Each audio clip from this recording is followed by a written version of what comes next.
You have the right goals, you have the right mindset, you even know exactly what you need to do. But if your energy is drained, none of it works.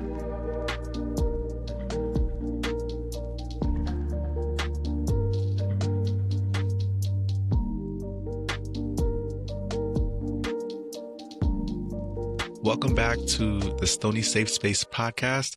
If this is your first time listening, my name is Winstony, and today I want to talk about energy and how important energy is when dealing with all the problems or even celebrations that you deal with every day.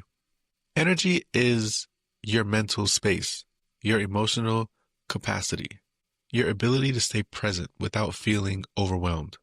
It's how much life you have available to give yourself before you give it to everything else.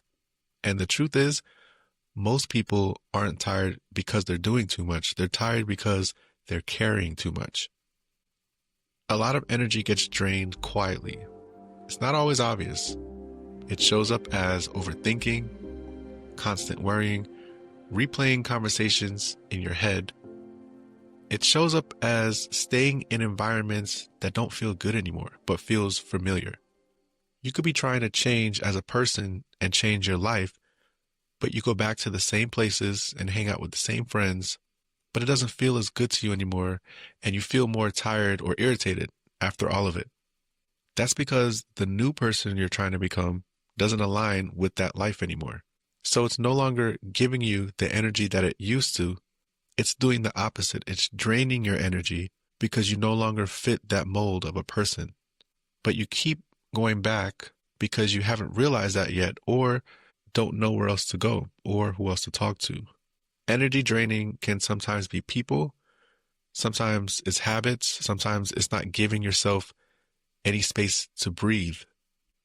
And over time, those small drains add up until one day you feel exhausted and you don't even know why. When your energy is low, everything feels harder than it needs to be.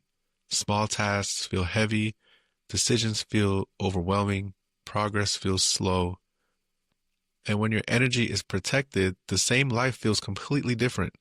You respond instead of react, you think more clearly, you move with intention. This is why protecting your energy isn't selfish, it's necessary. Protecting your energy doesn't mean cutting everything off. It means just becoming aware. Pay attention to how things make you feel. After certain conversations, do you feel lighter or heavier? Like, how did that person make you feel? After certain environments, do you feel calm or tense? Are you stressed? For a lot of people, their job is the biggest energy drainer. Your body already knows what drains you. You just have to listen. Sometimes protecting your energy means saying no. Sometimes it means leaving earlier. Sometimes it means giving yourself permission to rest without guilt. A lot of people struggle with that part because they feel bad for choosing themselves. But you can't pour from an empty cup, and you're not meant to carry everything. One thing I learned in life is that you saying no to someone doesn't mean that they won't get that particular thing done. If it really means that much to them, I promise you, they'll find another way to do it. Unless, of course, there's some extenuating circumstance of them having a physical or mental disability. They'll either ask someone else or solve the problem on their own. You'll be surprised. Letting go doesn't mean you don't care. It means you care enough about yourself to choose peace.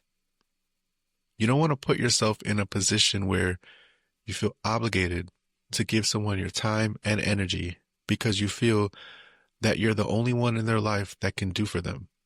And don't get me wrong, in some cases, that can be true. If you're a care provider for someone, or maybe you have someone in your life that is going down the wrong path, and you're the only one there to steer them in the right direction. That can be true, but you have to remember that boundaries need to be set. You have to make time for yourself and your energy in those situations, because giving 100% of yourself to that person all the time is not sustainable. You'll eventually start to suffer mentally.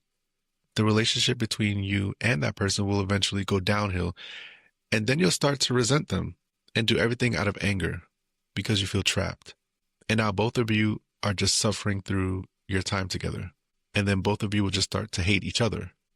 I can't stress how important boundaries are. Your energy shapes your life, what you allow in, what you hold on to, what you keep returning to, all of it matters. So today, I want you to notice one thing that drains your energy and take one small step to protect yourself from it. Whether that be setting a time limit on it, rescheduling it to a day that feels much better for you, or just changing it to something that's more positive and excites you more. Hopefully this helps those of you who needed to hear it. Thank you all for listening and supporting this podcast. I'll be back next week with a new episode. And remember, protect your peace, elevate your mind, and the pencil is always there for you to pick up and make changes to your life's blueprint.